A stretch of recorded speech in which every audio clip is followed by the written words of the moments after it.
Louis Pasteur. Louis Pasteur was one of the greatest scientists of all time. Pasteur made very important discoveries in biology and chemistry, and the techniques he developed helped greatly develop medical science and the agricultural and food industries. Pasteur was born in a small town in France during the year 1822. When he was a young man, Pasteur studied science at a university in the city of Paris. He soon did some excellent work in chemistry, and later began his famous study of germs.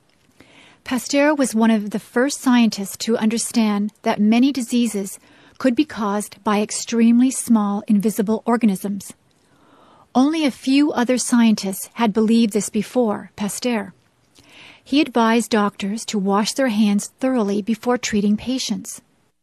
Pasteur also demonstrated that life forms did not arise spontaneously.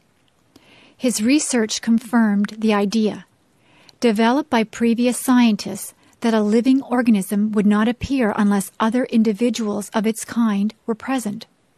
One of Pasteur's most important contributions was a technique that has been named after him, pasteurization. Pasteurization kills the germs that are found in drinks, such as milk or beer. Because of Pasteur's technique, people are no longer infected with diseases by drinking these liquids. Just as important as pasteurization was a technique called immunization. Pasteur found that a person or animal could be made safe or immune from a disease by injecting the person with some weakened germs that cause the disease. The body can resist the disease after being immunized in this way. Today, many diseases are prevented by the use of this technique. Pasteur's discoveries also helped to save people who had already been infected with diseases. One such disease is rabies. Rabies is a disease that sometimes occurs in animals. This disease usually kills the animal, but before dying, the animal becomes very aggressive and may spread the disease by biting a person or another animal. One day, the parents of a young boy came to Pasteur. Their son had been bitten by a dog that had the rabies disease. The parents knew that their son would die from the disease unless something could be done to save him. Pasteur agreed to help the boy, and the immunization technique saved the boy's life. Pasteur died in 1895. He was greatly admired around the world for his achievements, which have helped all of mankind. Today, Pasteur is considered to be the greatest figure in the history of medicine. Psychology. Are you interested in the behavior of people and animals? If you are, then you might enjoy the study of psychology. Psychology is the study of behavior, but this is a very large area of study. There are several different branches of psychology, each of which studies a different aspect of behavior. Social psychologists study interactions among people. For example, a social psychologist might try to learn about the situations that cause people to behave aggressively. Another question studied by social psychologists is why certain people become attracted to each other. One of the interesting problems in social psychology is conformity. What causes people to behave in the same way and to follow what others do and say? Cognitive psychologists study thinking, memory, and language. One problem studied by cognitive psychologists is how people remember numbers. For example, what is the best way to memorize some numbers? Is it better to repeat the numbers to oneself or try to attach some meaning to these numbers? A cognitive psychologist might also study language. For example, why can young children learn a second language so quickly and easily? Cognitive psychologists are also interested in the ways that people learn to solve problems, such as finding a new place. Clinical psychologists study mental illnesses. For example, clinical psychologists might try to find out the causes of depression and to figure out ways of helping people who are depressed. Other clinical psychologists might study the behavior of people who suffer from addiction to drugs so that this problem can be prevented and treated. Another topic of interest to clinical psychologists is violent behavior. It is very important to find ways of preventing violence and to change the behavior of persons who act violently. Some psychologists are interested in the measurement of psychological characteristics. For example, psychologists might develop tests to assess a person's intelligence, personality traits, or interests. These tests can be used to help people make decisions about education, occupation, and clinical treatment. Psychologists who study the behavior of animals are called ethologists. Ethologists often go into the wilderness areas to watch the activity of birds, fish, or other animals. These psychologists try to figure out why it is that some animals have instincts for various behaviors, such as parenting, mating, or fighting.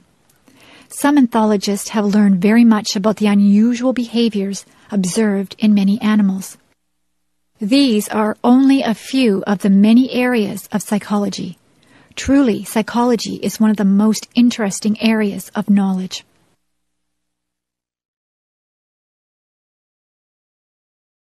Corruption. When an official of a government or business is acting dishonestly, we say that this person is corrupt. Corruption is a serious problem in many countries around the world. There are several different kinds of corrupt practices, including bribes, kickbacks, nepotism, and embezzlement. A bribe is a payment of money or some other benefit in exchange for a decision that would not otherwise be made. For example, an accused criminal might bribe a judge so that the judge would make a decision of not guilty. Another example is that a business owner might bribe a government official so that the official would allow the construction of very unsafe buildings. A kickback is similar to a bribe, except that the official receives some part of the money in a dishonest business deal. For example, governments sometimes decide which company should build a road. A company might offer money to a government official who makes the decision, so that this company will be chosen, even if it's not the best company for the job. Nepotism happens when an official unfairly gives advantages to his or her relatives. For example, a government official might hire a brother or sister to do a job, even though other people would be much better qualified for that job. Of course, all of us want to help our relatives, but it is wrong to do this at the expense of the public. Embezzlement happens when an official secretly steals some money from a company or government. For example, a manager at a company might secretly move some of the company's money to his or her own bank account, and that manager might lie about his or her expenses in order to receive more payment from the company. Corruption has very bad effects on people in several ways. Sometimes it can lead to very dangerous situations. One example of this is when unsafe construction projects are approved by officials who have been bribed. Another example is when criminals are freed as a result of bribes. Also, a country's economy can be damaged by corruption. For example, if companies must pay bribes in order to do business, then they may decide to leave the country. Also, if people's tax money is stolen by corrupt officials, this makes the people poorer. In addition, when company officials are corrupt, it makes the company less able to compete with other companies. How can corruption be stopped? An important step is for each person to decide not to act in ways that are corrupt. People must agree to take this problem seriously. Also, each company and each government must have strict rules about corruption. It must be very clear to all employees, from the lowest to the highest, that corruption is totally unacceptable. Canada, provinces and territories. Canada is one of the largest countries in the world. It is located in the northern half of the continent of North America, above the United States. Canada is divided into 10 provinces and 3 territories, each of which is different from the others. The province of British Columbia is located at the far western end of Canada. British Columbia stretches from the Pacific Ocean at the west to the Rocky Mountains at the east. British Columbia contains the city of Vancouver, where 2 million people live. Most of the land of British Columbia is very mountainous, with vast forests covering the mountains. In British Columbia, forestry is an important industry, providing wood for people around the world. Moving east from British Columbia, the next provinces are Alberta, Saskatchewan, and Manitoba. These are known as the prairie provinces because they are mostly made of flat, grassy land called prairie. Alberta is the province where the flat prairie meets the tall, beautiful Rocky Mountains. In Alberta, there are many fields where oil and gas are found, and there are also many farms where cattle are raised. Saskatchewan is the province that grows the most wheat. Wheat from Saskatchewan is sent around the world to make bread and pasta for many people. Manitoba is the other prairie province. Its largest city, Winnipeg, is about halfway between the Pacific and Atlantic Oceans. Winnipeg has the coldest winters of any large city in the world, with temperatures sometimes reaching -40 degrees Celsius. Moving east, the next province is Ontario. The land in the northern part of Ontario is very rocky and contains many thousands and thousands of lakes. Many mines are found in northern Ontario. In the southern part of Ontario, there is good farmland, and there are also many cities where factories produce cars and steel. Ontario contains Canada's largest city, Toronto, as well as the capital city of Canada, Ottawa. In the southern part of Ontario are 4 of the largest lakes in the world, known as the Great Lakes. Next to Ontario is the province of Quebec. Unlike the other provinces where most people speak English, most of the people in Quebec speak French. The capital of Quebec is called Quebec City, and this is one of the oldest cities in North America. Quebec City contains many buildings that are hundreds of years old. Also in the province of Quebec is the city of Montreal. Of all the French-speaking cities in the world, only Paris is larger than Montreal. In the eastern part of Canada are the Atlantic provinces, which are next to the Atlantic Ocean. These provinces are New Brunswick, Nova Scotia, Prince Edward Island, and Newfoundland. In the Atlantic provinces, fishing is an important industry. Tourism is also important, as many people come to see the beauty of these provinces. The people in these provinces are said to be the friendliest in Canada. In the far north of Canada are the 3 territories that lie beside the Arctic Ocean: Yukon, Northwest Territories, and Nunavik. Many of the people in these territories are the native people of Canada, known as the Indians and the Inuit. The northern areas have very cold, dark winters. The summer is short, but the days are very long and bright. 2 great artists, Leonardo and Michelangelo. Many people admire the paintings and sculptures that artists create. Some very beautiful paintings and sculptures were created by 2 men who lived in the same country at the same time. These men were Leonardo da Vinci and Michelangelo. They both lived in Italy around the year 1500.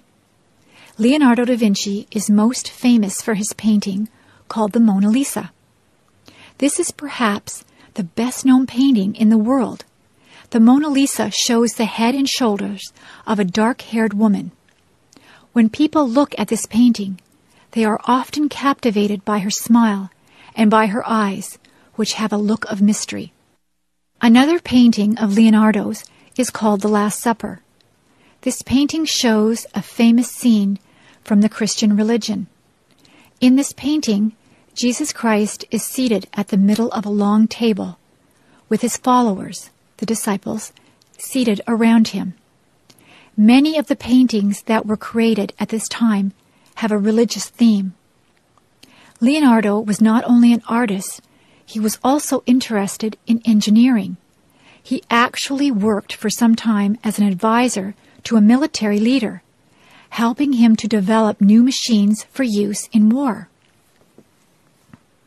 Leonardo also made rough drawings of machines that are similar to those that were invented much later, such as submarines and helicopters.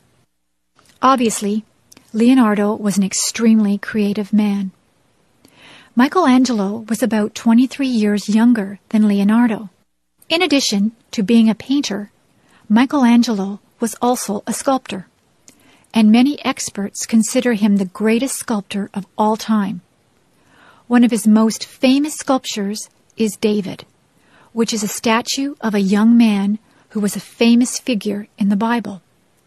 Another great sculpture of Michelangelo is called the Pieta. The Pieta shows Mary, mother of Jesus, holding the baby of her son across her lap. Michelangelo is also famous for painting the ceiling of a church known as the Sistine Chapel.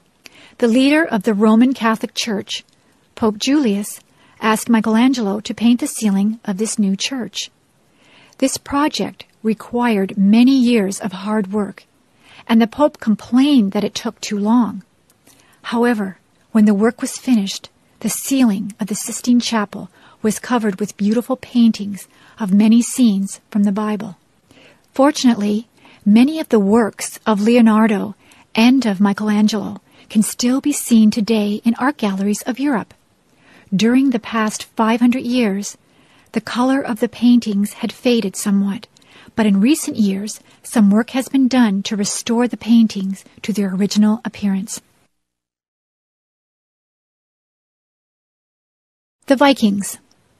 About 1,000 years ago, people known as the Vikings were known and feared throughout Europe. The Vikings were the people of the northern part of Europe called Scandinavia, which includes the modern countries of Denmark, Norway, and Sweden.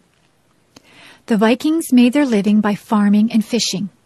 However, by about the year 700, they began making attacks or raids upon towns along the coast of Europe in order to steal the wealth of those towns. The Vikings made their attacks very quickly and without any warning. They were very cruel to the people of the towns they attacked, and they sometimes destroyed the towns by burning down the buildings. In some parts of Europe, the local kings would often fight against the Vikings. Sometimes, however, the kings would pay the Vikings in order to persuade them not to attack. Although the Vikings were known as fierce warriors, they also built excellent ships. The wooden Viking ships, called longboats, were able to sail even in very bad weather. Many Viking longboats were about 20 meters long, but some were nearly 90 meters long. The Viking sailors used both sails and oars to move their ships. The Vikings traveled across a large area. They made many of their attacks in Britain, France, and Germany, but sometimes sailed south into the Mediterranean Sea. Other Vikings moved to the east and then south along the rivers of Russia. Some even went as far as the area that is now the country of Turkey. In some places, the Vikings decided to stay. Many Vikings settled in England and in France, and eventually they mixed with the local people. Other Vikings settled in Russia and also mixed with the people there. The most famous travels of the Vikings were in the Atlantic Ocean. Vikings sailed westward to the island of Iceland, where many of them stayed. Today, the people of Iceland were descended from the Vikings. Some Vikings sailed further west to the cold island of Greenland. Vikings lived in Greenland for several generations, but eventually they died out. Some Vikings had gone even further west and reached the Canadian island of Newfoundland. The Vikings only stayed for a few years, but they had reached North America about 500 years before Christopher Columbus. Gradually, the Vikings became converted to the Christian religion. They also stopped raiding the towns of Europe, and instead of fighting, they began trading with their neighbors. Today, the Scandinavian countries are known as very peace-loving nations. William Shakespeare. There has been many great writers in the history of English literature, but there is no doubt about which writer was the greatest. Many people consider William Shakespeare to have been the best writer who ever lived. William Shakespeare was born in the town of Stratford, England, in the year 1564. When he was a young man, Shakespeare moved to the city of London, where he began writing plays. His plays were soon very successful and were enjoyed both by common people of London and also by the rich and famous. In addition to his plays, Shakespeare wrote many short poems and a few long poems. Like his plays, these poems are still famous today. Shakespeare's most famous plays include Romeo and Juliet, Macbeth, Hamlet, King Lear, Othello, and Julius Caesar. Usually, Shakespeare did not invent the stories that he told in his plays. Instead, he wrote his plays using stories that already existed. However, Shakespeare's plays told these stories in a more interesting way than ever before. Some of the stories were tragedies, some were comedies, some described historical events. In his plays, Shakespeare revealed a very wide knowledge of many areas of life. The characters in his plays discuss many different topics, often with the knowledge of experts. But what is even more impressive about these plays is Shakespeare's use of the English language. His vocabulary was very large, and Shakespeare seemed to have introduced many words to the language. Also, many of the phrases that are said by Shakespeare's characters are now used in everyday conversation. Today, writers often use quotations from Shakespeare's plays in their own works. But perhaps even the most impressive features of Shakespeare's plays are the characters within them. The many characters in his plays seem very different from each other, but they seem very realistic. The emotions they feel, the words they say, and the actions they perform are all easily understood. Many people who watch one of Shakespeare's plays will find that they know people who remind them somewhat of the characters in those plays. Shakespeare died in the year 1619, but his writings are still popular today. 400 years after they were written, the poems and plays were greatly admired by experts in literature, but also by people in general. Each year, hundreds of thousands of people enjoy attending performances of Shakespeare's plays. No other writer in the English language has remained so popular for such a long time. Ice hockey. One of the most popular sports in northern countries is the game of ice hockey. Each winter, this sport is played by hundreds of thousands of children and adults in North America and in Europe. Ice hockey is a fast and exciting game that can make winter much more enjoyable. The game of ice hockey is played on a flat surface of ice called a rink. The rink is about 60 meters long and about 25 or 30 meters wide. At any time, each team has 6 players on the ice. On their feet, the players wear skates, whose thin metal blades allow fast movement along the ice surface. Learning to skate requires time and practice, but many people can skate very quickly and smoothly. In many ways, ice hockey is similar to soccer. However, unlike soccer, there is no large ball used in hockey. Instead, the players use a hard black rubber disc, which is called a puck. The players skate around the ice, trying to get the puck. They do not use their hands or feet to control the puck. Instead, they carry long wooden sticks, which are shaped in such a way that it is easy to push the puck along the ice. The players can pass the puck to each other by sliding it across the ice. To score a goal, a hockey player must shoot the puck into the net of the opposing team. But this is a difficult task. The net is less than 2 meters wide and is protected by a player called the goaltender. However, some players can shoot the puck very suddenly and with great power. Sometimes the sport of ice hockey can be quite rough. Players try to take the puck from their opponents by bumping into them at high speed. This is called a body check. Players are not allowed to hit each other with their sticks. If a player does this, then that player must be given a penalty by the referee, who enforces the rules of the game. Naturally, the sport of ice hockey is most popular in countries that have cold winters: Slovakia, the Czech Republic, and Germany.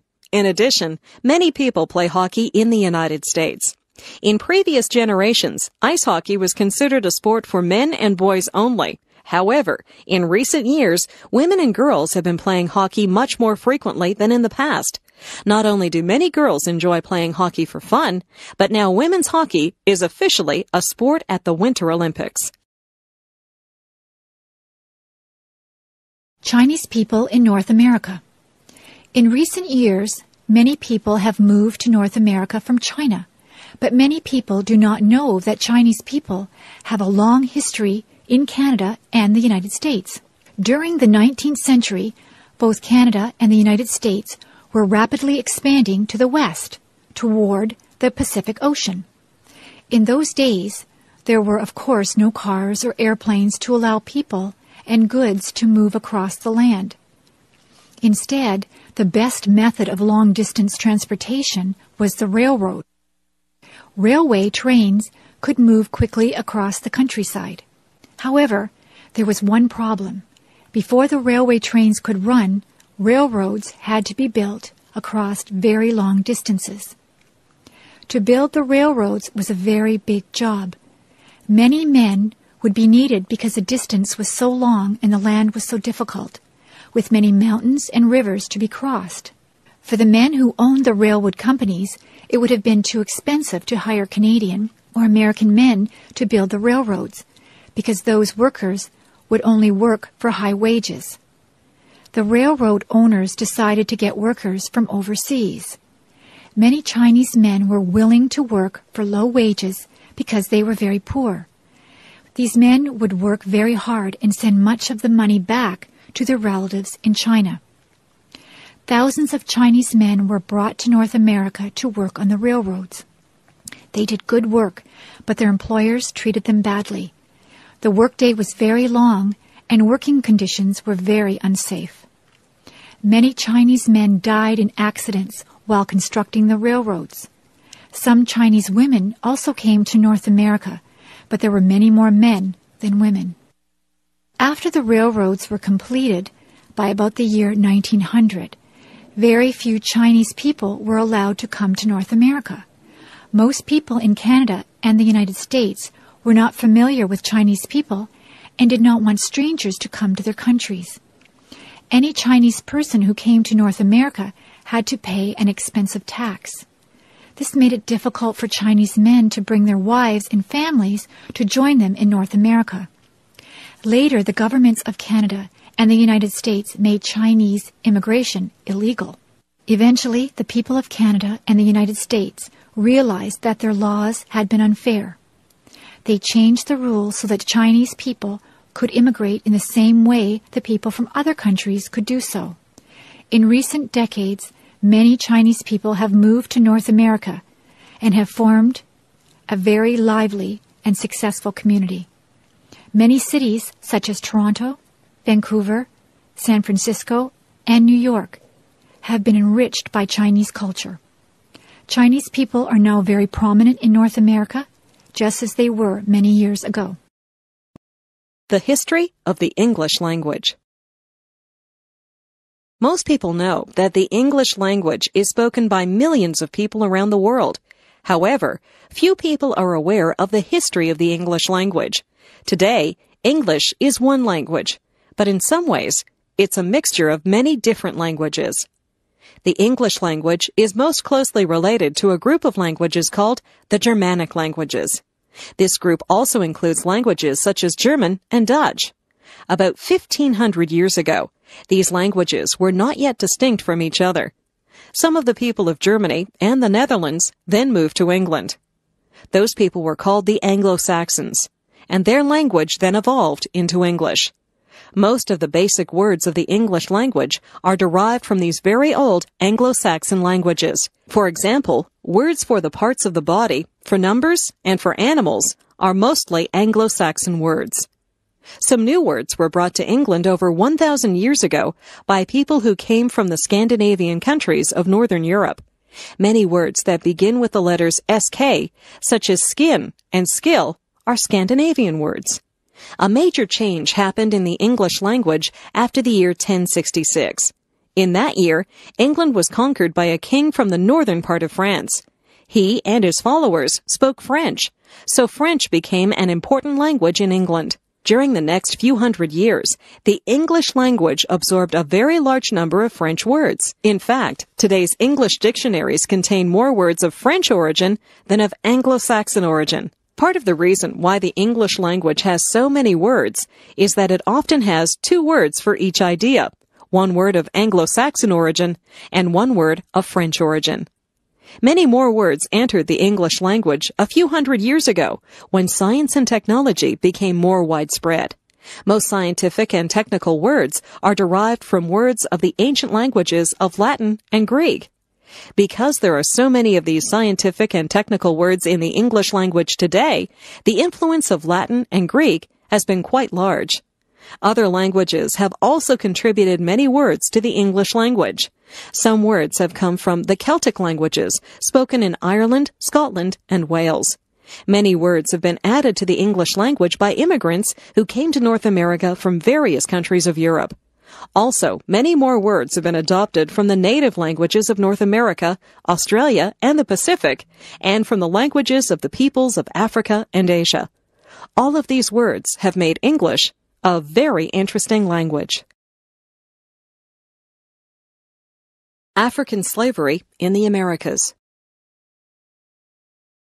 One of the most tragic parts of the history of North and South America is the period of African slavery.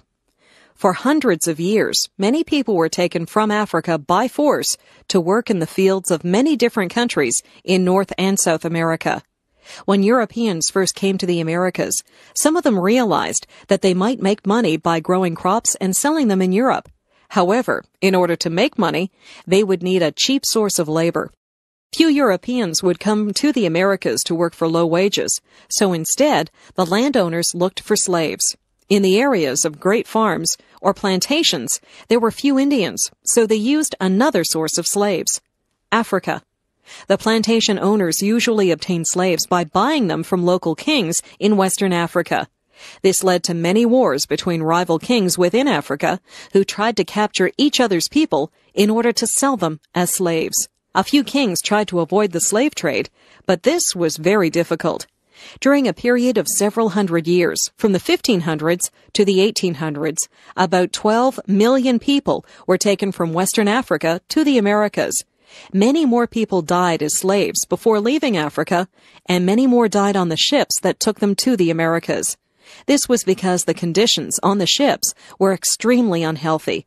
The ships were far too crowded, and there was little food and water. When the African slaves arrived in the Americas, the plantation owners made them work on farms that produced goods such as cotton and sugar. In many places, they worked very hard, and many of the slaves died from overwork. They were then replaced by other slaves who arrived from Africa. However, many slaves survived despite the brutal conditions. In some places, the African slaves were able to revolt against the plantation owners. However, this was difficult because the slaves who had recently arrived spoke many different languages. Some slaves escaped into wilderness areas and were able to remain free from the plantation owners. As time went by, many people in Europe and in the Americas realized that slavery was wrong. By the 1830s, slavery had been ended or abolished in islands owned by the British and in parts of the United States. In the southern United States, slavery was ended in the 1860s during the Civil War. In some countries, such as Brazil and Cuba, slavery only ended in the 1880s. Today, many millions of people in North and South America are descendants of slaves who were brought from Africa. The effects of slavery have lasted for many generations, and there was much racial prejudice against African people when slavery ended. However, some have achieved success despite these disadvantages. Today, the people of African background in North and South America are a very important part of the population in many countries. Worries about physical appearance. Most people would like to have an attractive physical appearance, but some people become very worried about the way they look. This can sometimes lead them to do things that are unhealthy. For example, many women believe that they must be very thin in order to be attractive. They see pictures of fashion models who are very thin and then believe that an attractive woman must look the same way. However, many men prefer the appearance of women who are not so thin. In order to become thin, some women try to reduce the amount of food that they eat. When this is taken to an extreme, a woman might eat far too little food to remain healthy. Her weight may become dangerously low as she tries to become thinner and thinner. This condition is called anorexia, and it affects many thousands of women in Western countries. Anorexia is one of several conditions known as eating disorders. Another eating disorder is called bulimia. A woman who has bulimia will sometimes eat large amounts of food, but then will try to eliminate the food by vomiting. This is intended to prevent any weight gain, but it is also a very unhealthy behavior. Unfortunately, some women are concerned about being very thin, but some women have different concerns related to the appearance of their body. For example, some women believe that their breasts are not large enough and will undergo surgery to enlarge their breasts. In this surgery, some artificial substance is implanted inside the breast to make it larger. Many women have had this surgery, but many of them have suffered serious health problems as a result. In recent years, many men have also become very concerned about their physical appearance. For example, some men believe that they must become very muscular in order to have an attractive appearance. To achieve this appearance, some men use drugs called steroids, which make it possible to gain large amounts of muscle. However, steroids can have very unhealthy side effects. In addition to drugs, some men have used surgery to change their physical appearance. For example, some men have had implants to make their arms, legs, or chest appear larger. It is unfortunate that so many people feel so unhappy about their physical appearance and that they do unhealthy things to change the way they look. Of course, everyone should try to be healthy, but people must also learn to accept their physical appearance. Many different body types can be attractive, but there is no single ideal body type. There is no need to use unnatural methods of changing one's body.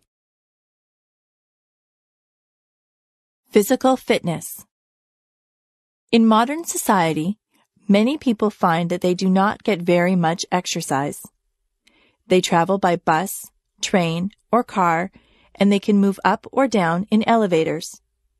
They have machines that do most of the heavy work that was once done by people. However, exercise is important for staying healthy. A person who exercises frequently will be physically fit. There are different aspects of physical fitness. One important element of being physically fit is called cardiovascular fitness. The word cardiovascular refers to the heart and lungs. If one's heart and lungs are in good condition, then one can exercise at a steady pace without soon getting tired. To develop cardiovascular fitness, it is important to perform some exercise that makes one's heart beat quickly. For example, a person can improve cardiovascular fitness by riding a bicycle, by running, by swimming, by rowing, or even by walking quickly. Some people go to special places called health clubs or gyms where they can use different exercise machines to develop their cardiovascular fitness. But many people improve their cardiovascular fitness by playing recreational sports such as tennis or soccer, or by dancing vigorously. By having good cardiovascular fitness, one is less likely to suffer from heart disease. Of course, there is one way to improve cardiovascular fitness that does not involve exercise. Stop smoking. Another important aspect of physical fitness is called flexibility. Flexibility refers to one's ability to stretch comfortably. For example, a healthy person should be able to touch his or her toes without bending the legs. People can perform various stretching exercises to improve flexibility. By being flexible, a person can avoid injuries that might otherwise affect their body. Yet another important aspect of physical fitness is the strength and endurance of one's muscles. Many people suffer from injuries that result, in part, from weakness of the muscles. Muscular strength and endurance can be improved by a variety of exercises. Some of these exercises involve lifting a weight, but other exercises simply involve pushing or pulling against the weight of one's own body. One example is an exercise called the push-up. In this exercise, a person lies on the floor with the face pointing down. The person bends his or her arms so that the palms of the hands are on the floor, next to the shoulders. The person then pushes with his or her arms, lifting the upper part of the body above the ground until the arms are straight. Before starting to do any exercises, it is a good idea to have a medical checkup. Some people do not want to exercise because they think it will be too much work. However, many people find that they feel very good when they exercise. Exercising can be an enjoyable and fun way to maintain health and fitness. The history of trial by jury. In most English-speaking countries, a person who is accused of a crime has the right to a trial by jury. In a trial by jury, the guilt or innocence of the accused person is decided by a group of 12 people called jurors who must listen to the evidence about the case. The idea of a trial by jury is over 800 years old, but there was a time when criminal cases were decided in other ways. Today, many of these methods seem ridiculous and cruel. Many accused people were forced to undergo a trial by ordeal. There were several different kinds of this trial. For example, in the ordeal by fire, an accused man was forced to carry a red-hot piece of iron in his hand. People believed that if the man were innocent, then the gods would protect him, and his hand would not be burned or blistered by the iron. Another form of the trial by ordeal was the ordeal by combat. If one person accused another of a crime, they would be forced to fight each other with some weapon. People believed that the gods would help the man who was right and allow him to win the fight. Yet another kind of ordeal was the ordeal by water. If a woman was accused of a crime, such as witchcraft, she might be thrown into a river with rocks attached to her. People believed that the gods would help an innocent woman and allow her to float on the water. Gradually, people realized that the trial by ordeal was a completely worthless way to judge a person's innocence or guilt. They wanted a less barbaric way to decide criminal cases. During the 12th century, a new method was introduced by one of the kings of England, Henry II. Henry said that criminal cases should be decided by the opinions of 12 honest men who knew about the crime, the victim, and the accused person. This was the beginning of trial by jury in English-speaking countries, and the method soon became very popular. People trusted this new method much more than they trusted the old methods. Later, the system of trial by jury changed somewhat. Instead of having a jury of 12 men and women who knew about the crime, juries were chosen so that the 12 people did not know anything about the crime. This change ensures that the jurors do not have any bias or prejudice about the case. When jurors do not know any of the people involved in the case, their decisions are more likely to be fair and accurate. Today, citizens in many countries are called occasionally for jury duty. This can be inconvenient for people who are busy with their work and family life. However, many men and women are willing to serve on juries because of a feeling of responsibility to society. The use of juries in criminal cases helps to ensure that justice is done. Benjamin Franklin. Benjamin Franklin was one of the most famous people in American history. He was never a president of the United States, but he made great achievements in many areas of life, including business, literature, science, and politics. Benjamin Franklin was born in the city of Boston during the year 1706. In his early years, Franklin was very poor. As a young man, he worked for his older brother, who was a printer. However, the two brothers soon argued with each other. Benjamin decided to leave, and he moved to the city of Philadelphia. He worked very hard and soon became a successful printer. He published his own newspapers, and he also published books called almanacs, which contained many wise sayings. Many of the wise sayings in Franklin's almanacs are still repeated today. Franklin's printing business was very successful, but he was also very interested in science. He performed experiments on the topic of electricity. Some of these experiments were very dangerous. In one experiment, Franklin was almost killed when he went outside during a lightning storm and flew a kite that had a metal key attached. However, Franklin was lucky enough to avoid injury, and he learned new facts about electricity. In addition to scientific research, Franklin was also an inventor. He invented a new kind of eyeglasses called bifocals. Bifocals are eyeglasses that allow people to see things that are far away, but also allow them to read things that are very close. Another invention was a new kind of stove for burning wood. This new stove was much more efficient than the older stoves had been. He also invented a lightning rod, which keeps houses safe from lightning. Franklin was also interested in making his city a better place to live.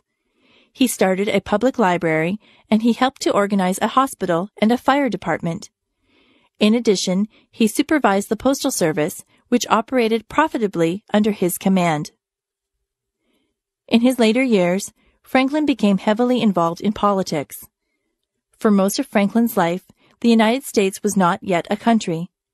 Instead, the United States were still colonies of England, but Franklin encouraged other Americans to become an independent country. When the United States became a country, Franklin became the American ambassador to France. The French people liked Franklin very much. Franklin later returned to the United States, and he died in 1790. Today, many Americans still admire the brilliant achievements of Benjamin Franklin, who did so much to improve people's lives. The picture of Benjamin Franklin can be seen on the American $100 bill. Preservation of forests. Many thousands of years ago, much of the world's land area was covered in forests. Since that time, people have needed to clear the forests by cutting down the trees in order to make room for their farms and cities. Today, forests are still being cleared, and many people are worried that too much forest area is being lost. There are many reasons why it is important to preserve forests. One reason is that the trees inside the forests help to remove carbon dioxide from the air and put oxygen back into the air. This is important because scientists believe that too much carbon dioxide in the air might be causing the world's temperature to increase quickly. The forests might help to reduce this problem by absorbing carbon dioxide from the air. Another reason for preserving forests is to maintain many different species of plants and animals. The forests are the home of a huge variety of plants and animals, which will become extinct if the forests are destroyed. These plants and animals are both beautiful and interesting, but they also have practical benefits for people. For example, doctors believe that many diseases might be treated by chemicals that are obtained from forest plants. Forests are also important for providing wood or lumber, but sometimes people cut down too many trees for lumber. To preserve the forests, it is important to ensure that the amount of wood removed is not more than the amount of new wood that grows in the forest. Otherwise, the forest will gradually disappear. In many parts of the world, forests have already been cleared. In recent years, many forests have been cleared in South America, Africa, and Southeast Asia. In other parts of the world, the forests have already been cleared a long time ago. There are only a few areas of the world where very large areas of forests have not yet been changed by people. These areas include the Amazon rainforest of Brazil and the northern forests of Canada, Alaska, and Siberia. Some countries have passed laws to protect their forests from being cleared. For example, a country can declare its forest areas to be a national park and prevent the forest from being cut down. However, this is very difficult for poor countries to do. The people may want to cut down the forest to obtain wood, to gain access to natural resources in the forest areas, or to have new land for farming. When forests are cut down to gain new farmland, however, people usually find that the soil is not very good for farming. It is a difficult challenge to provide opportunities for poor people of the countries and to protect the forests at the same time. However, it is very important that this challenge be met successfully because the forests will be needed by future generations of people. True or false? 1. Preservation of forests is important because the trees remove carbon dioxide from the air and replace it with oxygen. 2. Plants and animals should be preserved because they are beautiful and beneficial to people. 3. Cleared forest land is often excellent for farming. 4. People have been clearing the Amazon rainforest for years.